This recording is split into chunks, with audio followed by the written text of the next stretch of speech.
So, I wanted to cover a bit of space. Two different things: attunement and envisioning.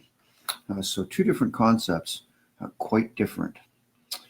Some of this fits with attunement as specific and quite exceptional to a lot of different construct domains and evolution. So the idea that cellular material or bioorganic, biomolecular, or however it is, uh, has come to be over thousands of years, many millennia.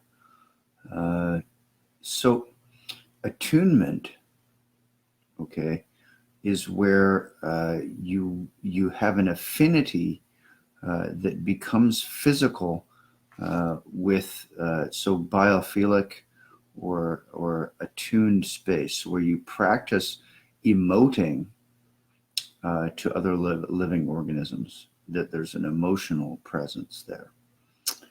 And that's not, it's not like you have to splurge, but you have to be exact. So it's not so much necessarily all the time, or it could be, depending on preference. But there's also exactly what it is. Uh, so uh, there's one example. Now, in a different space, if we're dealing with economics or we're dealing with um, uh, structural and criteria and psychological distribution and legal distribution, we could imagine space like a massive GIS map, which is global information systems, which is all this uh, information attached to location stuff.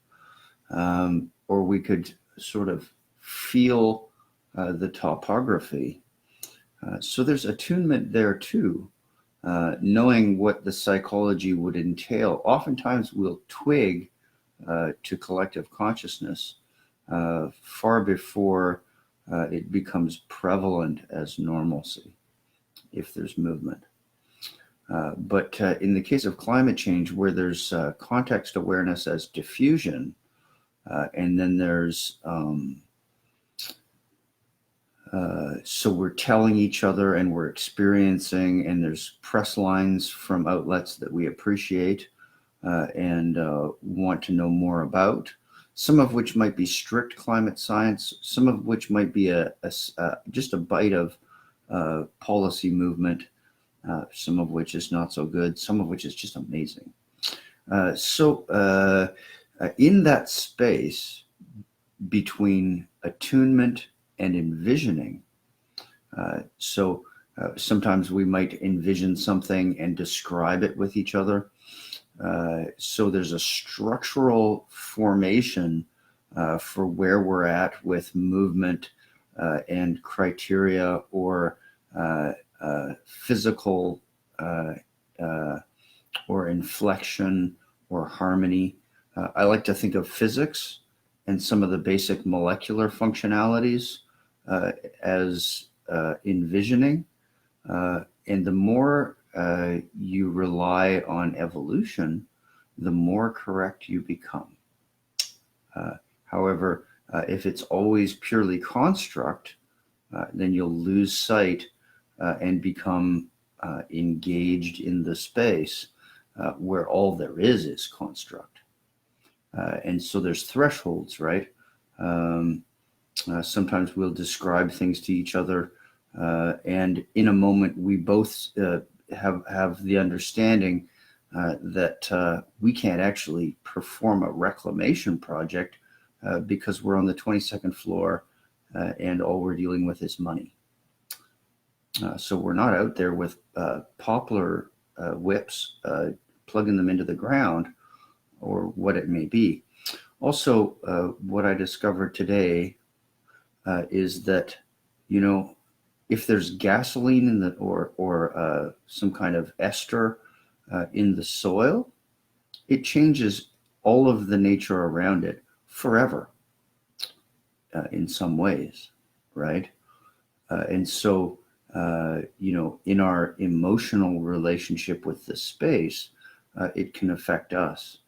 So sometimes, as far as attunement is concerned, we need to shut off some of our emotional connectivity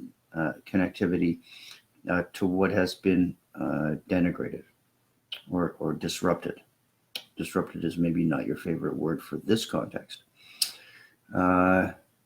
So if we want to describe things to people or each other, maybe in some cases, what happens is someone else will say, yes, that's what it is.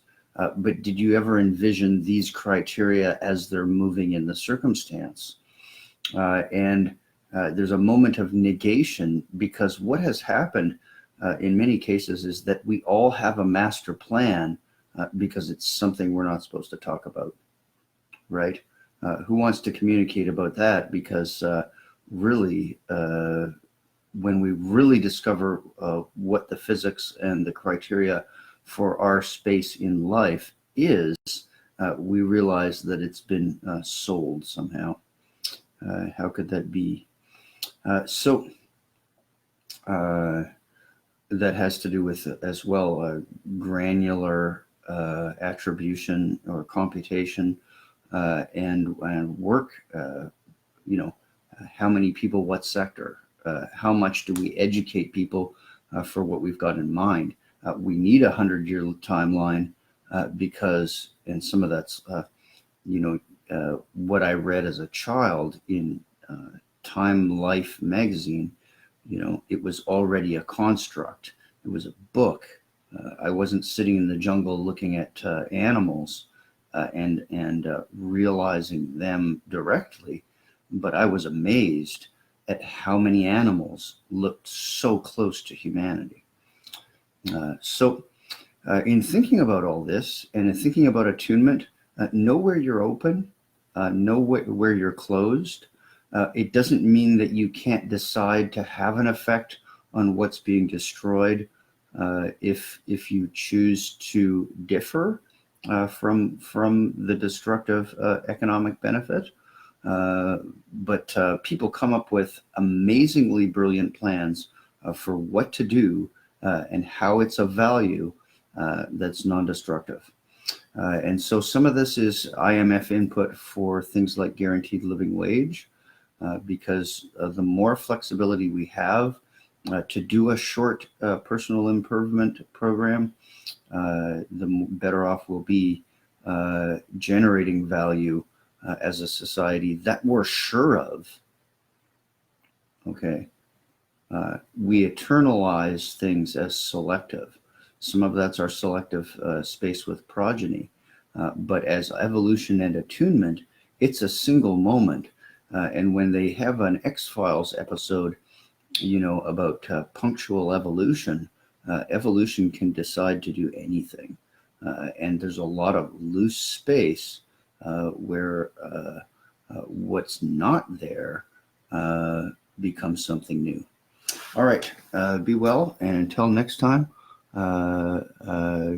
feel free to PM me, or it's jordanwallace15@gmail.com. All right, bye-bye.